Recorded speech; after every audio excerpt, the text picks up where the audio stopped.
Good morning to all of my dear students. Welcome to my channel Mahajis Blog.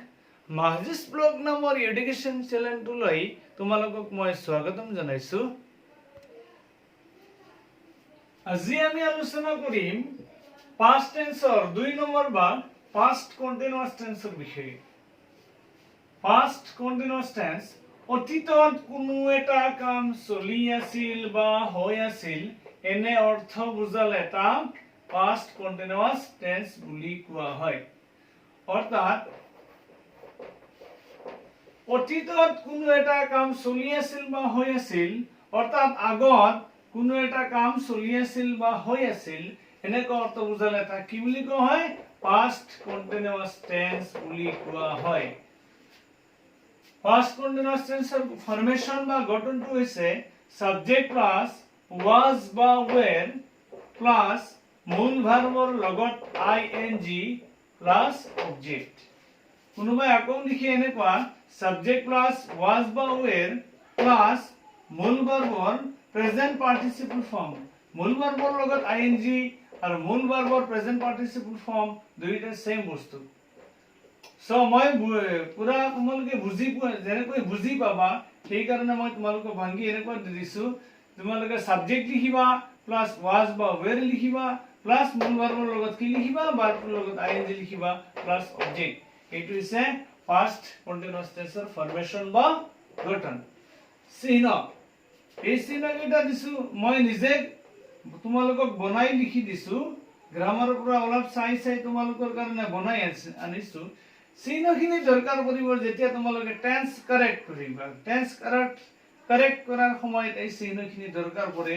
while when as and এইবোৰে জোৰা লগাই এটা side past indefinite tense হলে আনটো side past continuous tenseত লিখা হয়। অৰ্থাৎ while when as and এইবোৰ শব্দ আমি কোনো এটা সেন্টেন্সৰ মাজত পাম বা আগত কৰবাত থাকিব এইবোৰে কি কৰাব জোৰা লগাব। এটা সাইড দিয়ে থাকিব past indefinite আনটো হ'ব অটোমেটিক্যালি past continuous। যেতিয়া আমি টেন্সটো কারেক্ট কৰিম আমাক হয় past indefinite tense কৰি দিয়ে থাকিব আমি past continuous সাইডটো আমি কৰিব লাগিব বা past continuous tense সাইডটো আমাক কৰি দিয়ে থাকিব আৰু past indefinite tenseৰ সাইডটো আমি কাৰেক্ট কৰিব লাগিব। So example number 1, Rina was singing a song. Rina eta গান গাইছিল। রিনা এটা গান গাই আছিল। অর্থাৎ অতীতত কোনো এটা কাম চলি আছিল বা হৈ আছিল এনেকুৱা অৰ্থ বুজালে আমি তাক কি বুলি কওঁ past continuous tense বুলি কওঁ। The boys were playing cricket in the field. ল'ৰাবোৰে পথাৰত ফুটবল খেলি আছিল।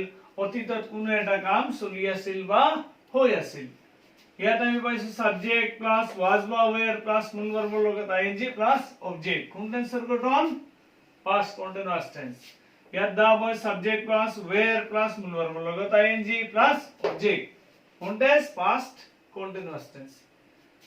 এতিয়া আমি কেনেকৈ তোমালোক টেন্স কারেক্ট কৰাৰ সময়ত যিখিনি চিহ্ন মই লিখাই দিছো past continuousৰ তলত এই চিহ্নখিনি কেনেকৈ দৰকাৰ পৰে বা কেনেকৈ ইউজ কৰি আমি এটা টেন্স শুদ্ধ কৰিম। সাপোজ ইয়াত আমি চিহ্নটো পালো কি while। আমি জানো যে while when as and এইবোৰে কি কৰায় জোৰা লগায়। এটা সাইড past indefinite থাকিলে আনটো past continuous বা এটা সাইড past continuous tense দিয়া থাকিলে আনটো সাইড হৈ যাব past indefinite। এতিয়া আমি while এর পিছত আমি দেখিছো ইয়াত কি subject he subject plus was বা were আছে প্লাস মূল ভাৰ্বৰ লগত ing আছে প্লাস অবজেক্ট। অৰ্থাৎ while এৰ পিছত আমাক past continuous tense টো কৰি দিয়া আছে। ইয়াত past continuous tense এৰ সাইডটো আমাক কৰি দিয়া আছে সেই কাৰণে আমি অটোমেটিক্যালি গম পাম while এর আগ সাইডটো কোন টেন্স হ'ব past indefinite tense হ'ব। past indefinite এর গঠন কেনেকুৱা আমি আগৰ ভিডিওটোত পাই আছিলো। সাবজেক্ট প্লাস ব্ৰ্যাকেটেৰ আগত কাৰেক্ট টেন্স কৰাৰ সময়ত ব্র্যাকেটের আগত যিমানখিনি আহিব তাক আমি কি বুলি কওঁ সাবজেক্ট হিচাপে ধৰো। তেতিয়া সাবজেক্ট past indefinite tense এৰ গঠন কেনেকুৱা হ'ব সাবজেক্ট প্লাস মূল ভাৰ্বৰ কোন ফর্ম past form সির past form কি হ'ব saw প্লাস অবজেক্ট যিখিনি আছে বাকি সবই object I saw him while he was বাকিখিনি চেঞ্জ নহয় যেনেকুৱা আছে তেনেকৈ থাকিব he was going to school আমাৰ এই কাৰেক্ট টেন্স কৰাৰ কাৰণে চিহ্নখিনি আমাৰ অতি জৰুৰী এতিয়া চোৱা দিয়া আছে suppose sentence the bus knocked him down when she crossed the road তেতিয়া আমি সংকেত পালো কি মই তোমালোকক লিখাই দিয়া নিয়মৰ পৰা সংকেতটো আমি পালো কি when আমি জানো যে when কি কৰে দুটা সেন্টেন্স দুটা টেন্স জোড়া লগায় এটা হ'ব past indefinite আনটো অটোমেটিক্যালি হ'ব কি past continuous তেতিয়া আমি জানিম when এর আগ সাইডটো কন্টেন্স কৰি দিয়া আছে আমি ধৰিলো দা বাস সাবজেক্ট প্লাস মূল ভার্ব কোন form not past form plus him object subject plus মূল verb past form plus object অর্থাৎ past indefinite tense when এর আগ ফালে আমার past indefinite tense টো কৰি দিয়া আছে তেতিয়া আমি অটোমেটিক্যালি গম পাম যে when এর past পিছফাল টো কন্টেন্স হ'ব past continuous tense হ'ব আমি প্ৰথমত লিখি ললো indefinite সাইড যিখিনি দিয়া আছে সেইখিনি আমি লিখি ললো দা বাস knocked him down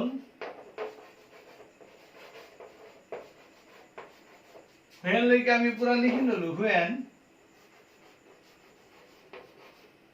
like পুরা লিখি ললো তেতিয়া বেগটা আমি জীবনখিনি আইব কিখিনি সাবজেক্ট আমি জানো ইয়াত কি দিয়া আছে she যেহেতু when আর outside of past indefinite when এর পিছফাল তো অটোমেটিক্যালি হয়ে যাব কোন tense past continuous tense the past continuous tense এর গঠন যেরকম সাবজেক্ট প্লাস was বা were সেই লগে কি হবে was হবে কারণ she টু হল third person singular number she was plus কি হবে মূল ভার্বের লগত ing মূল ভার্ব কি দি আছে ব্র্যাকেটত যেটো থাকে হেতু কি বুলি কয় মূল ভার্ব ভার্ব বুলি কয় তো ক্রসের লগত কি হবে ing CROSS ING plus subject plus was বা were plus মূল ভার্বের লগত ing plus subject যেটো আছে আমার দা রোড কিটো আমি লিখি দিলু দা রোড এইটো টেন্স সম্পূর্ণরূপে কারেক্ট হই গল এটা সাপোজ তোমালোকক পরীক্ষা দিছে as he bracket cross this verb as he crossed the road a city bus knocked him down প্রথমত মই তোমালোকক কিছুমান বিশেষ নিয়ম বিশেষ চিহ্ন তোমালোকক দিছো চিহ্ন কি পালো আমি as অর্থাৎ as কি করে জোড়া লগায় কেতিয়াবা তোমার যিখিনি সংকেত তোমালোকক দিছো বা চিহ্ন কেতিয়াবা আগত থাকিব as when while আগত থাকিব পাৰে কেতিয়াবা মাজত থাকিব পাৰে যদি ইয়াত যেহেতু আগত দিছে এই কাৰণে ইয়াত কমাটা দি এটো সেপাৰেট কৰি লৈছে as he crossed the road a city bus knocked him down তেতিয়া আমি কমাৰ পিছফালটো আমি চাইলো কোন টেন্সত দিয়া আছে a city bus subject plus knock মূল ভার্ব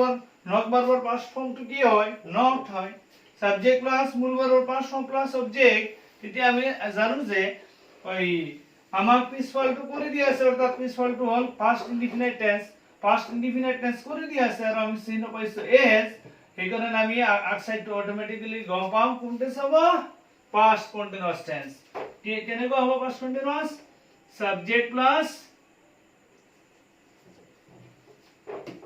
was বা were এর লগত কি হবে was হ'ব যেহেতু এটা থার্ড পারসন সিঙ্গুলার প্লাস মূল ভার্বের লগত কি হবে ing ক্রসের লগত ing ক্রসিং প্লাস সাবজেক্ট বাকি যিখিনি আছে তোমালোকে হেৰি কৰা দা ৰোড যিমানখিনি আছে তোমালোকে লিখি লোৱা দা road comma the a city bus knocked him down এটি তোমালোকে লিখি লবা অর্থাৎ আমি টেন্স কিয় শিকো আমি টেন্স টু শিকো আমি ভাষা শিকাৰ কাৰণে আমাৰ টেন্স অতি জৰুৰী ইয়াৰ পিছত আমি এই টেন্স শুদ্ধ কৰাৰ ক্ষেত্ৰত কারেক্ট টেন্স বিশেষকৈ ক্লাস 8 ত আহে ক্লাস 10 ত আহে ক্লাস এইচ সেকেন্ড ইয়াৰতো আহে টেন্স কাৰেক্ট কৰাৰ কাৰণে আমি কিছুমান সংকেত যদি দিও তোমালোকৰ কাৰণে টেন্স টু কাৰেক্ট কৰা একেবাৰে সহজ হৈ যাব আজি তোমালোকক মই past continuous tenseৰ সম্পূৰ্ণ বিৱৰণ তোমালোকক যিমান পাৰো বুজাই দিয়াৰ চেষ্টা কৰিলো নেক্সট ভিডিওত আমি past continuous past perfect tenseৰ বিষয়ে আলোচনা কৰিম আৰু আজিলৈ ইমানতেই শেষ কৰিলো ধন্যবাদ।